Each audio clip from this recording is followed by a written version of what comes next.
Nós vamos falar sobre algumas restaurações que Deus faz na vida do cristão, do homem de Deus. E eu creio que se Deus colocou algo no meu coração para falar, é porque nós precisamos de algum tipo de restauração. Quando você vai no dentista, por exemplo, você vai restaurar, fazer uma restauração dentária, ele vai te machucar, vai fazer aquele barulho, vai te dar uma anestesia, enfim, vai doer um pouquinho, mas no fim vai ser bom e você vai ser restaurado ali no seu dente.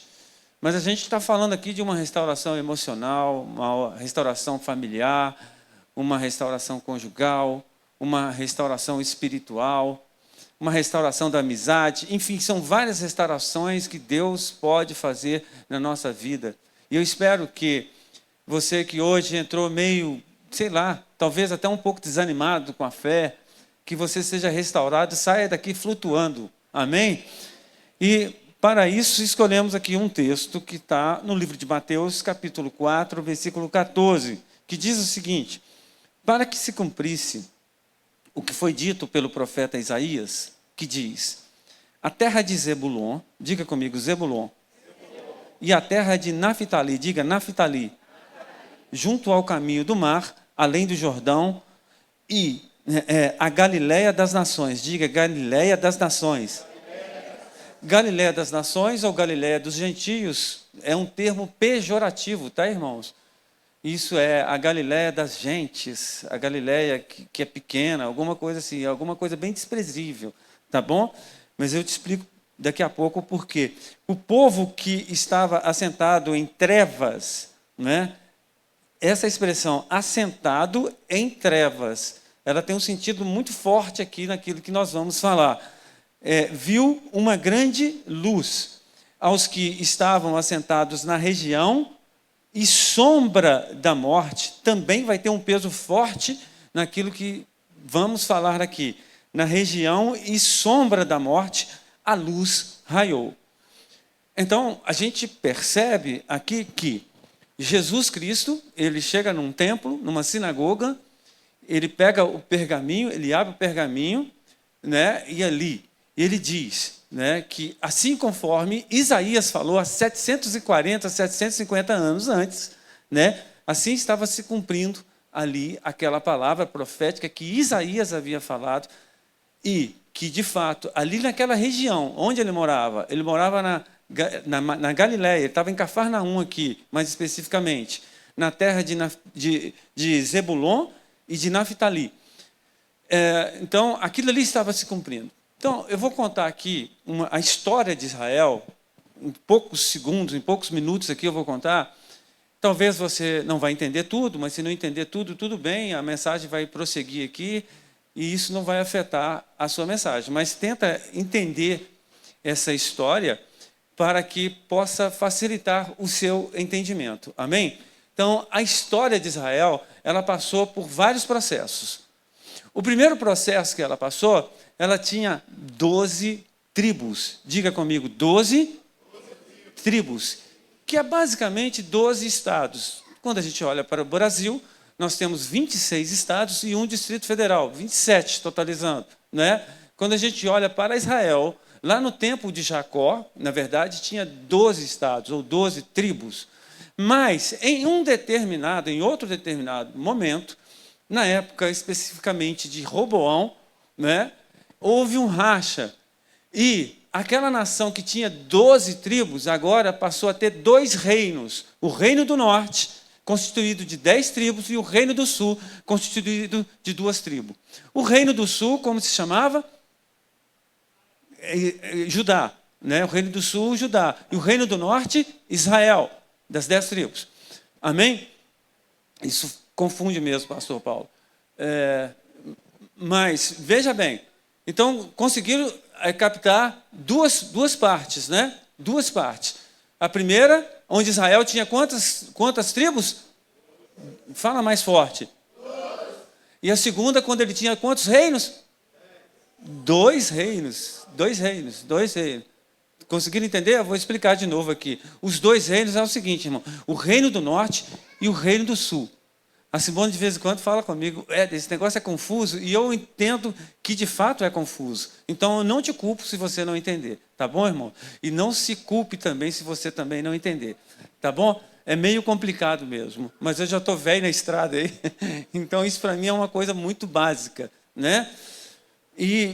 Mas teve uma outra época em que não eram nem 12 tribos e nem 2 reinos, mas eram 3 províncias. Diga comigo, 3 províncias. Então, são essas 3 fases. Conseguiu decorar? Conseguiu ou não? Posso tomar? Bom, então vamos lá. A primeira fase, 12 tribos. Muito bem. Segunda fase, 2 reinos. Muito bem. Eu vou dar 10 para vocês, se vocês responderem essa aqui agora. Terceira fase, 3 províncias. Muito bem. Então, quando Israel estava na segunda fase dos 2 reinos, foi que Isaías profetizou isso aqui. Esse reino do norte, onde Isaías morava, era exatamente essa província aqui, de Samaria e de Galileia. Amém? Vai ser um pouquinho difícil, por isso que eu estou falando um pouquinho devagar. O reino do norte era a mesma região geográfica de Samaria e Galileia. O reino do sul, que era Judá, não alterou. Continuou sendo Judá. Entenderam? E quando Isaías profetizou isso, Israel, o reino do norte, estava passando por um momento muito ruim, porque a Assíria, o império assírio, havia entrado e destruído esse reino do norte. Ele levou todos os principais, deixou só a ralé, e aquele povo se tornou um povo completamente misturado. Completamente misturado. E por isso, esse povo veio de geração a geração, tendo problemas emocionais, psicológicos, falta de identidade, falta de personalidade. E esse povo, conforme as palavras de Isaías, e chegando de geração a geração até o tempo de Jesus, estava como que assentado em trevas. Era um povo subjugado, sempre foi subjugado. A partir do momento que a Síria veio e destruiu eles, eles vieram sendo subjugados. E no tempo de Jesus, eles eram subjugados também. A Samaria era subjugada. A Galileia também era subjugada. O povo elitizado. Lembrando a vocês, eu estou falando aqui da terceira fase. A terceira fase, no tempo de Jesus, era a Judéia, Samaria e a Galileia. Os judeus, eles se consideravam os mais especiais. Ali estava a elite, a nata daquela sociedade, os mais intelectuais, os mais eruditos. E, incrivelmente, Jesus nasceu ali na Judéia, nasceu em Belém da Judéia. Mas ele foi morar onde? Ele foi morar na Galileia. Porque Jesus, embora tenha nascido lá, ele foi viver lá. Por quê? Porque a família dele era de lá, José e Maria eram de lá. E ele viveu numa aldeia chamada Nazaré. E ele, vamos dizer assim, o carro forte de Jesus, a cidade forte lá, era Cafarnaum. O maior tempo da vida ministerial de Jesus, ele passou em Cafarnaum, que era na Galileia. E, quando a gente percebe, o que Jesus veio fazer aqui na terra? Jesus, ele veio inverter a pirâmide. Como que era uma pirâmide convencional? Era assim, tinha uma base, aquela base, né, a pirâmide. Tinha a base, que era o povão, a ralé, e aí ia subindo. Quando chegava aqui no topo, tinha o rei, tinha o imperador, tinha o rei. Era assim que funcionava. E o rei, ele mandava em todo mundo, ele tinha várias mulheres, ele era o mais rico, ele era o mais poderoso em tantas e tantas coisas em termos terrenos. Quando Jesus veio, ele inverteu. O rei, ele agora passou a ser o servo. Ele passou a ser aquele quem serve, que era o rei Jesus. E ele colocou os pobres, aqueles rejeitados da sociedade, lá no topo da pirâmide. E ele começou a falar assim, olha gente, é importante essas pessoas são importantes. Tanto é que quando ele vem e pega os seus discípulos, ele pega no estado mais desprezado, que era a Galileia, e os discípulos, eles eram incapacitados, não tinham cultura, e ele pega esse tipo de pessoa, por quê? Porque ele valorizava esse tipo de pessoa. Então, quando Jesus veio, ele quebrou esse paradigma da pirâmide. E é importante, eu e você entendemos isso, que quando ele está ali, em João capítulo 4, você vai perceber que ele, primeiro, em João 4, naquele encontro com aquela mulher samaritana, e os judeus, eles não conversavam com os samaritanos. Por que eles não conversavam com os samaritanos? Porque eles repugnavam os samaritanos. Não havia diálogo. Os judeus consideravam os samaritanos uma raça impura, indigna de ser cumprimentado. Sequer eles cumprimentavam o samaritano. E Jesus chegou ali e conversou com uma mulher. A mulher ficou impactada, a mulher ficou impressionada, falou, muito me admira tu sendo judeu conversar com uma mulher samaritana. E ele não somente conversou com aquela mulher, ele pregou para ela, aquela mulher ficou tão impactada que foi lá, chamou a cidade, ele foi e ganhou toda a cidade para ele. Então a gente percebe que em João capítulo 4, ele foi e quebrou essa barreira, essa separação entre os samaritanos. A segunda província ali do meio, que eram repugnados. Agora, o que os judeus faziam com os galileus? Se com os samaritanos ele repugnava, o que eles faziam com os galileus? Eles desprezavam os galileus. Os judeus repugnavam os samaritanos e eles desprezavam os galileus. E aqui, se em João capítulo 4, ele quebra essa força de repudio aos samaritanos, em Mateus capítulo 4, o que nós percebemos? Nós percebemos que ele também quebra o desprezo. Ele quebra a repugnação e ele quebra o desprezo.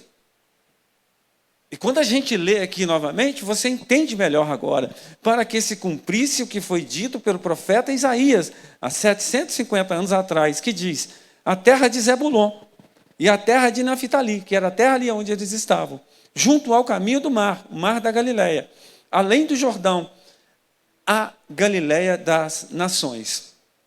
Quando fala a Galileia das nações, porque era a Galileia dos gentios, a Galileia desprezada. Porque o judeu achava que ele era uma raça especial, e de fato era, mas eles rejeitaram a Jesus. Então, Jesus foi até os gentios. O povo que estava assentado em trevas viu uma grande luz aos que estavam assentados na região da sombra da morte. Esse era o estigma dessa região. Eu explico o que significa um estigma. O estigma é uma marca. Tem pessoas que têm o estigma da dor. Você olha para ela assim, você fala, tem um estigma de dor aí. Tem outras pessoas que têm o estigma de vencedor. Você olha para essa pessoa, a pessoa às vezes nem estudo tem, mas a pessoa, tudo que ela faz, ela tem aquele estigma de vencer. Tem pessoas que têm estigma de derrota. Tem pessoas que têm estigma de doença. Você sempre chega para ela e fala assim, eu estou com dor aqui, eu estou com dor ali, eu só estou com dor. Estigmas. Você tem pessoas que têm estigmas de alegria, a marca da alegria. Como o Alex, por exemplo, ele pode estar passando a luta que for, ele cumprimenta você assim, e aí, gente, está tudo bem? O Alex, o homem do sorriso, estigma. E aqui a gente percebe que aquele povo tinha um estigma de trevas. Eles estavam assentados à sombra da morte e entre as trevas. Esse é o estigma dos galileus, que era considerado galileus dos gentios, a Galileia das nações. Então, quando a gente percebe algumas coisas aqui, olha, por exemplo, Mateus capítulo 11, versículo 28. Quero que você leia comigo. Mateus 28. Mateus 11, 28, desculpa. Diz aqui, olha, vinde a mim todos os que estáis cansados e oprimidos. Esse é o discurso do Rei dos Reis, do Senhor dos Senhores, aquele que colocou os pobres lá em cima. Ele colocou os cansados e oprimidos lá em cima. Ao contrário dos reis e dos imperadores que colocavam lá embaixo. E ele falou assim, olha, eu quero vocês. Vocês são desprezados, mas eu quero vocês. Eu quero os cansados. Eu quero os oprimidos. Vinde a mim e eu vos aliviarei. Tomai sobre vós o meu jugo e aprendei de mim, que sou manso e humilde de coração. Que era outra característica que não era reconhecida pelos reis. Um rei que falasse que fosse manso e humilde, não, esse rei eu não quero. Como os judeus não quiseram Jesus, porque ele era manso e porque ele era humilde. Né? E diz aqui, aprendei de mim, que sou manso e humilde de coração, e encontrareis descanso para as vossas almas. Ao contrário dos reis e dos imperadores que queria dar escravidão para eles. Porque o meu jugo é suave e o meu fardo é leve. Amém, queridos? Então, quando nós vamos olhar o texto original que Jesus falou. Ele estava citando um texto de quem? Do profeta Isaías. O profeta que mais profetizou sobre Jesus e por isso é considerado o profeta messiânico. E Jesus agora, nessa retribuição, nessa recíproca, né? Ele fala também de Isaías. Isaías falou dele, ele também falou de Isaías. Mas vamos ver o texto original de Isaías e nós vamos perceber o que Deus vai fazer aqui nessa noite. Deus, ele vai trazer aqui restauração emocional. É isso que Deus testifica no meu coração. Ele vai trazer restauração espiritual. Ele vai trazer vários tipos de restaurações aqui. E o texto original, lá em Isaías 9, acompanhe comigo, 1 e 2. Diz assim, mas a terra ali de Naftali, de Zebulon, que era a mesma terra lá do reino do norte, do reino das 10 tribos. Essa terra foi angustiada, diga, angustiada. Não será entenebrecida, diga, entenebrecida. Está na ACF aí? É? Angustiada? É, isso mesmo. Entenebrecida. Algumas palavras difíceis aqui que eu vou explicar para vocês o significado dessas palavras, tá bom? Envileceu. Diga mais forte. Envileceu. Nos primeiros tempos, a terra de Zebulon, a terra de Naftali, mas nos últimos tempos, a enobreceu. Junto ao caminho do mar, além do Jordão, na Galiléia das nações, o povo que estava em trevas viu uma grande luz sobre os que habitavam na região da sombra da morte e resplandeceu a luz. Então, o que nós percebemos aqui, que essa região que estava completamente, emocionalmente, financeiramente, moralmente destruída, uma região que não tinha identidade, ela tinha uma coisa, ela tinha uma promessa. Eles estavam em trevas, mas sobre eles haveria de vir uma grande luz. E a gente vai explicar o que significa essa grande luz. Então vamos lá para o significado, que já é muito claro, da primeira característica dessa nação, que era uma nação, um povo, uma terra angustiada. Diga, angustiada. E o que é uma angústia? É um aperto no coração. Talvez é exatamente isso que você está sentindo hoje. Você está assim, eu estou indo à igreja, eu estou orando, eu estou jejuando, estou participando da live, estou fazendo a campanha de jejum, eu estou fazendo tudo certinho, mas tem uma angústia no meu coração. Isso é angústia, esse aperto no coração. A boa notícia é que Jesus, a grande luz, ele quer entrar e tirar essa angústia do seu coração. Posso ouvir um amém? Amém. Deus quer tirar a angústia do seu coração. E para isso, eu tenho aqui um bom versículo para você. João capítulo 15, versículo 11. Diz assim, olha, tenho-vos dito isto, para que o meu gozo permaneça em vós e o vosso gozo seja completo. Então, o que nós podemos perceber aqui? Que Jesus, ele tem dito isto para que o gozo dele venha sobre você e permaneça sobre você. A palavra de Deus é para gerar dentro de nós não angústia, mas gozo, satisfação, alegria ali, paz, harmonia. Então a palavra de Deus, ela é para isso. E se porventura você estiver angustiado, essa palavra que está escrito, que eu estou falando aqui, ela vai entrar dentro de você e a angústia vai sair e o gozo vai entrar. Amém? E diz aqui no Salmo 122, e é uma ótima chave para quem está angustiado. Qual é essa chave? Salmo 122, versículo 1 diz: alegrei-me quando me disseram, vamos à casa do Senhor. Aqui fala de alegria.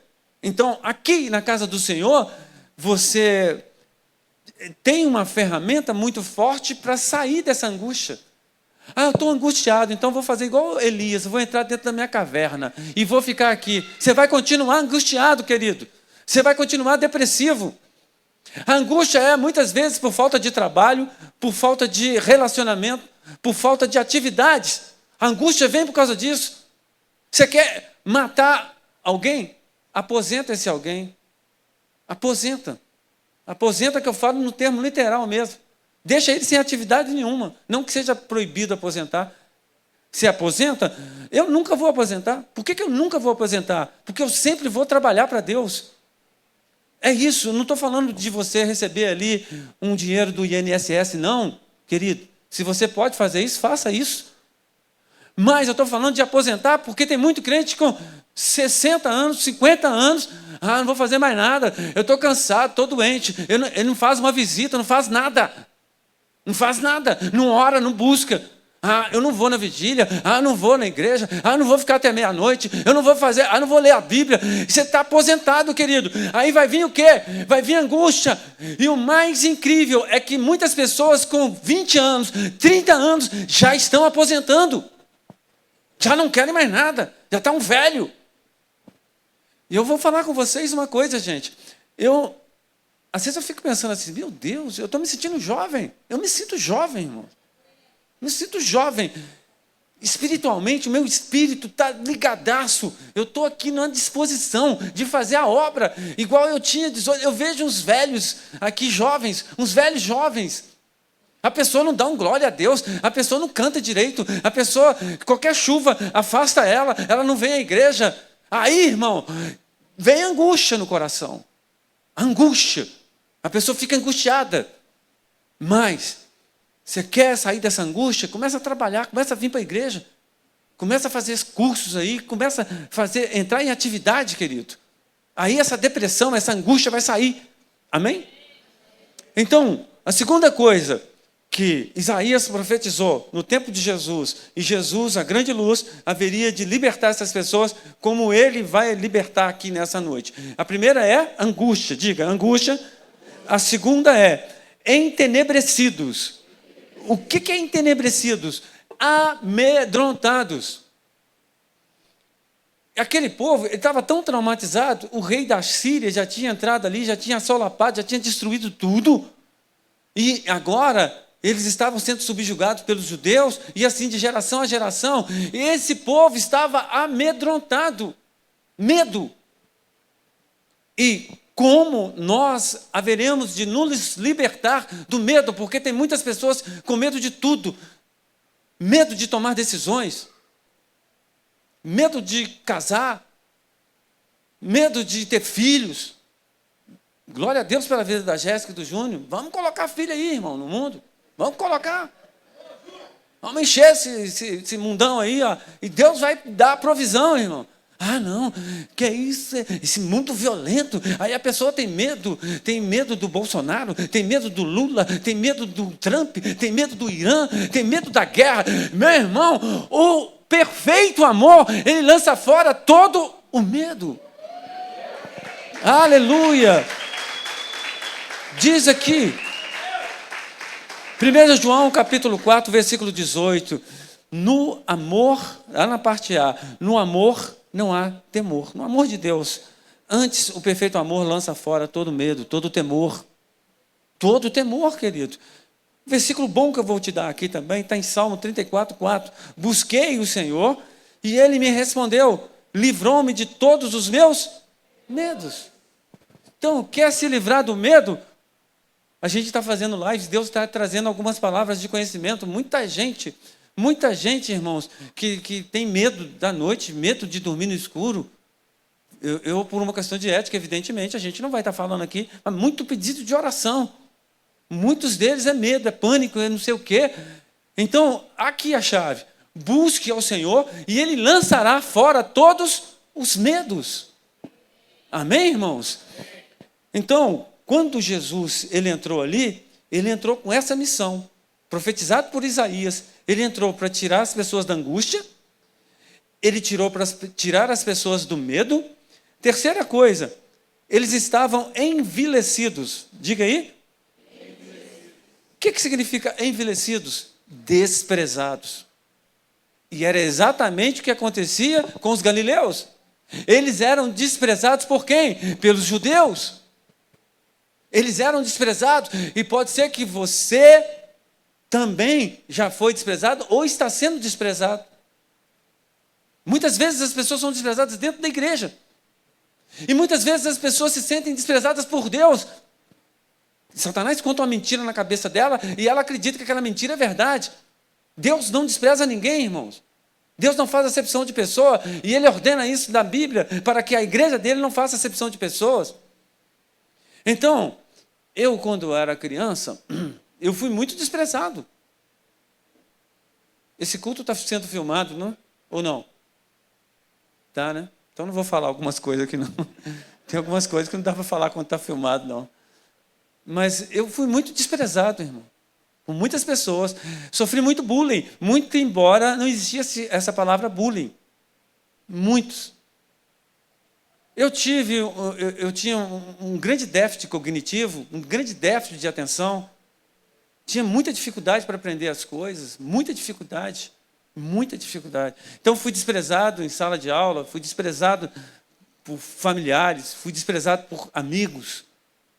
Muitos desprezos. Mas teve uma pessoa que não me desprezou, que foi Jesus. Jesus não me desprezou. E Jesus não despreza. Porque Ele me colocou no topo da pirâmide. Ele me colocou no topo.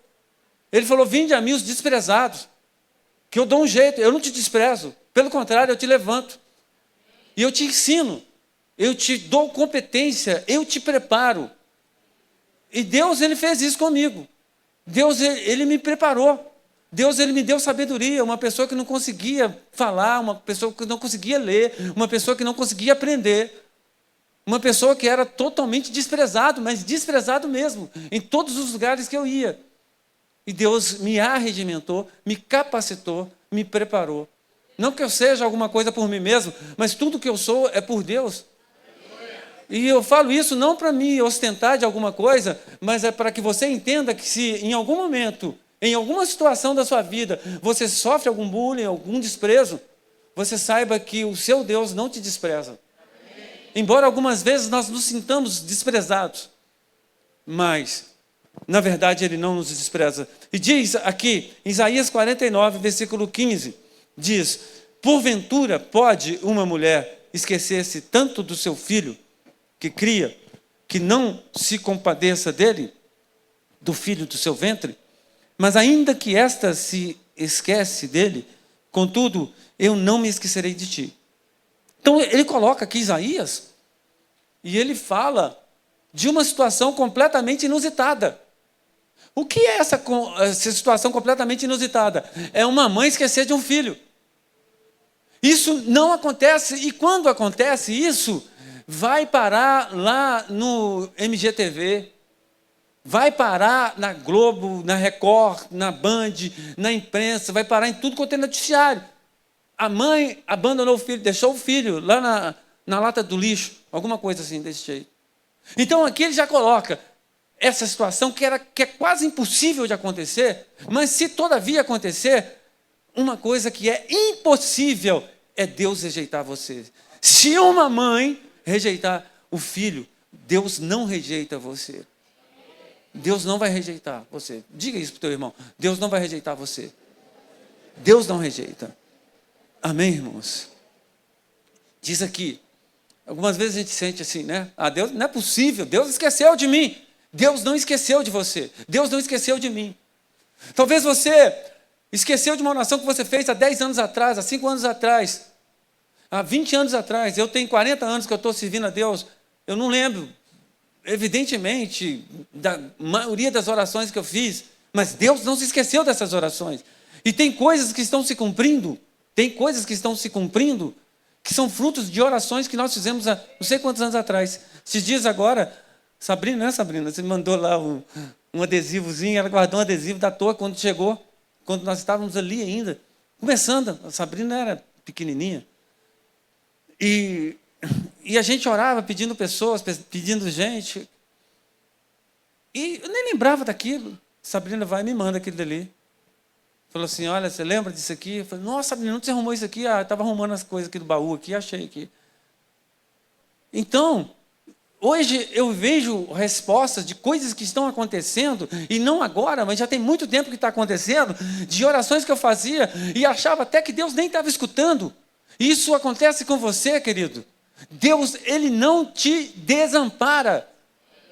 Quantas e quantas vezes eu fiquei assim numa situação, teve uma ocasião que eu fiquei aqui na igreja 3 meses sem pagar aluguel, e nenhum de vocês sabiam disso, e eu falava assim, meu Deus, o que eu vou fazer? A obra é do Senhor. Em algum momento parece que Satanás soprava assim, olha, Deus, você acha que Deus está se importando com essa igreja aí? Deus esqueceu de você. Eu repreendia os demônios, aí ele vinha de novo, eu repreendia eles de novo, aí Deus mandava alguém e supria a necessidade. Quantas e quantas orações que nós fizemos aqui pedindo a Deus que nos desse condições de comprar um imóvel, e nós vamos comprar esse imóvel. Nós vamos comprar, querido. E eu também não estou ansioso por isso, porque eu já falei com Deus que a obra não é minha, Ele sabe muito bem disso, e a obra é dEle, e Ele tem nos dado as condições para que isso venha a acontecer. Para quem não sabe, vou contar aqui, eu não estava planejado aqui de eu falar isso aqui, irmãos, mas nós temos 2 consórcios. E a gente tem uma despesa alta aqui, irmãos, na igreja. Deixa eu falar com você que as despesas que a gente tem aqui beiram uns 30 mil reais, você não acredita nisso. A gente abençoa pessoas aqui. Eu não estou contando aqui as cestas básicas que a gente abençoa as pessoas. A gente abençoa viúvas, missionários. A gente abençoa pessoas. Porque Deus me ensinou isso. Falou assim, abençoa, quer ser próspero? Abençoa as pessoas. Mas eu não abençoo para ser próspero. Eu abençoo porque me dá prazer.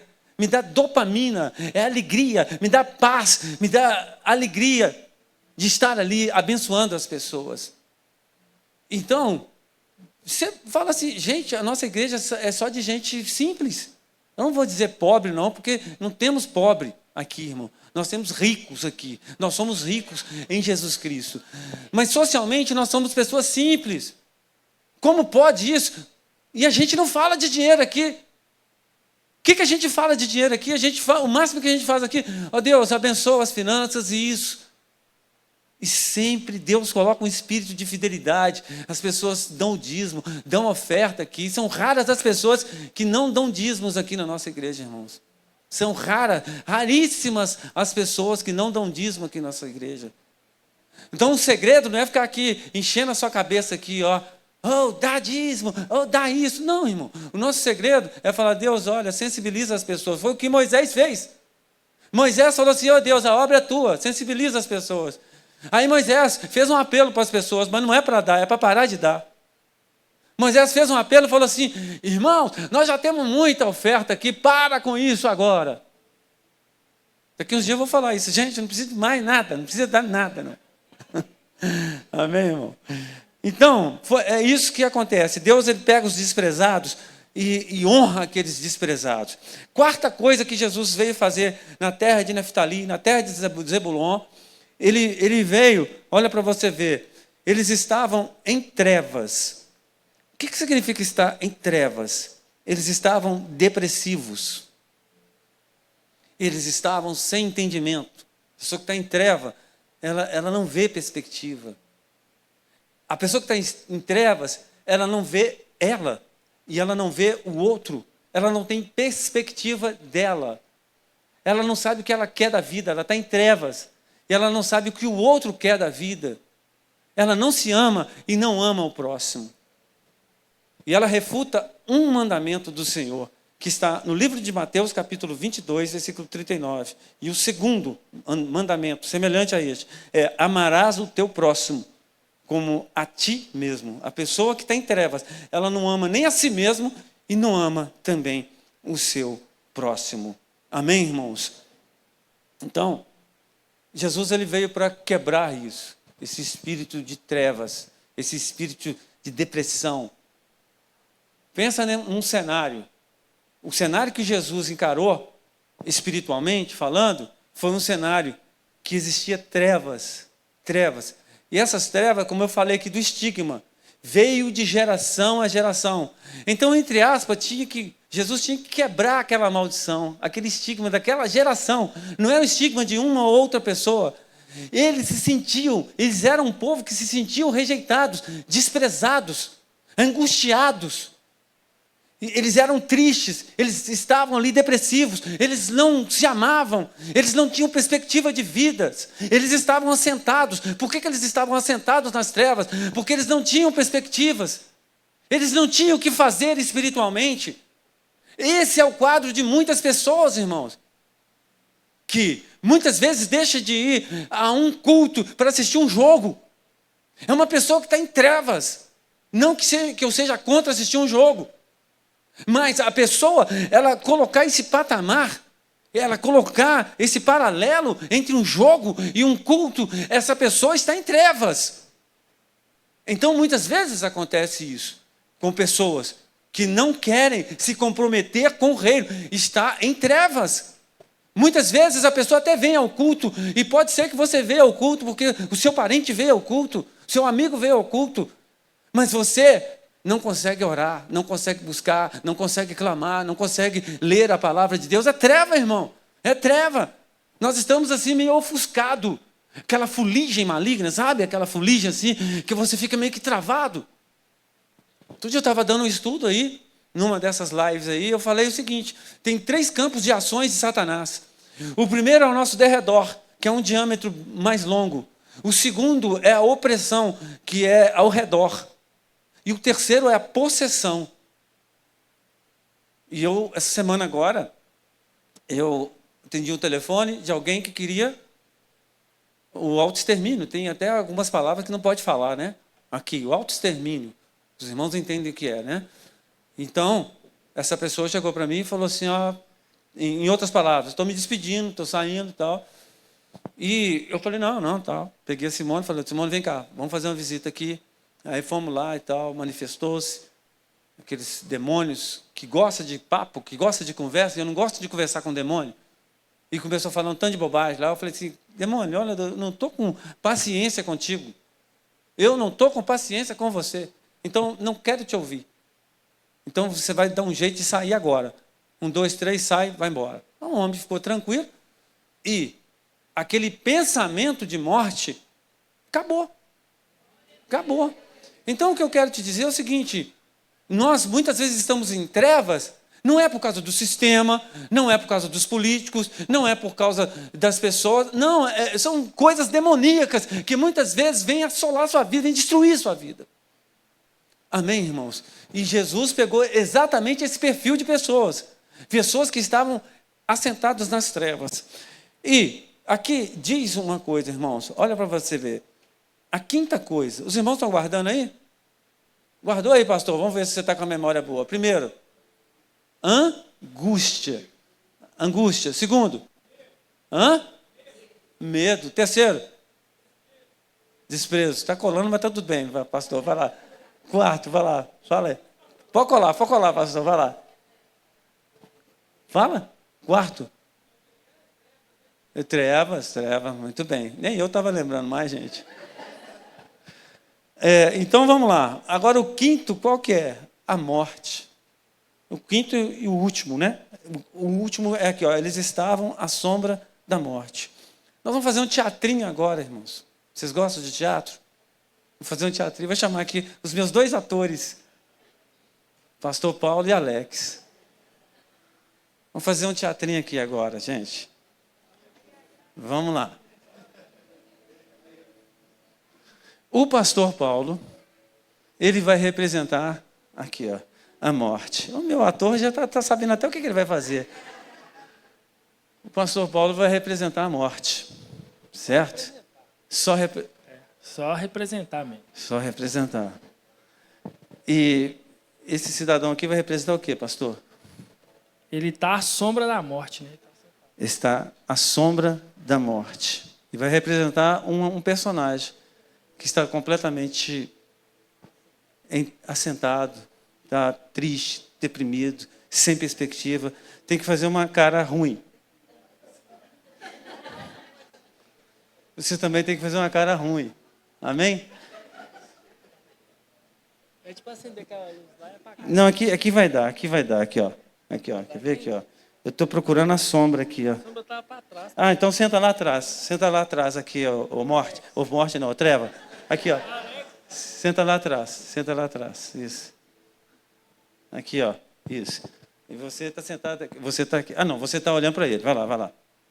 Isso, E preste atenção, queridos.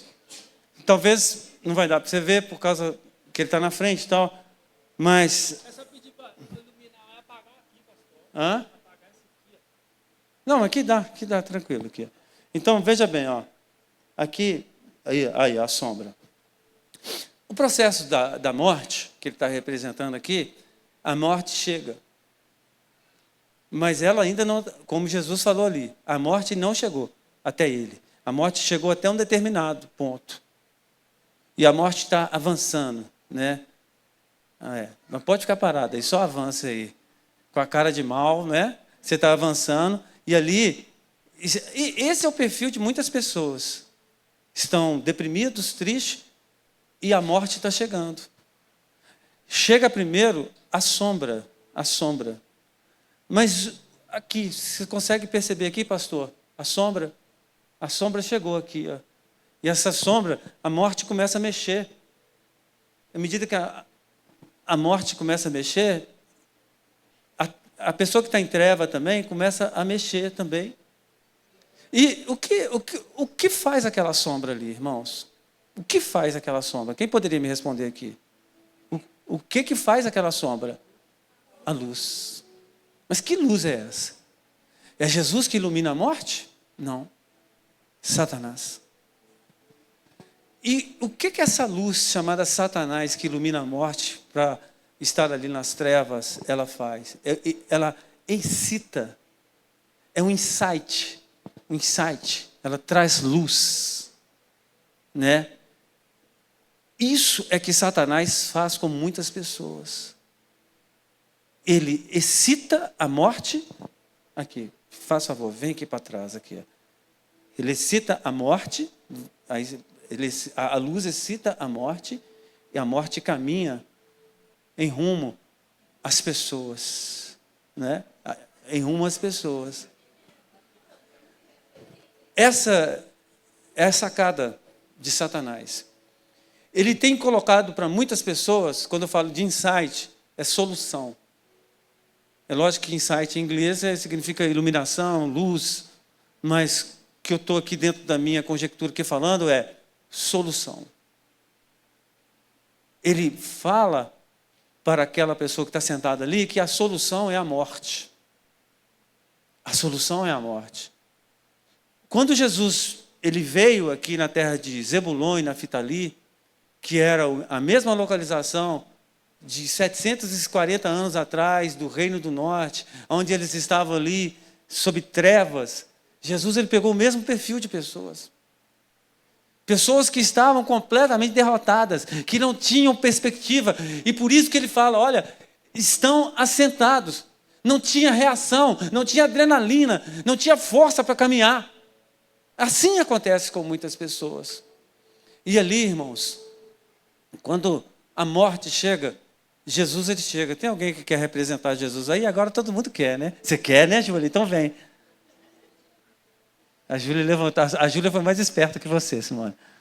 Então, ô Júlia, olha a sua responsabilidade. Você vai representar Jesus, viu? Eles estão representando muito bem a morte e a pessoa que está na treva. Então você vai chegar chegando. Quando você chegar chegando, você vai destruir a morte. E a morte vai cair por terra.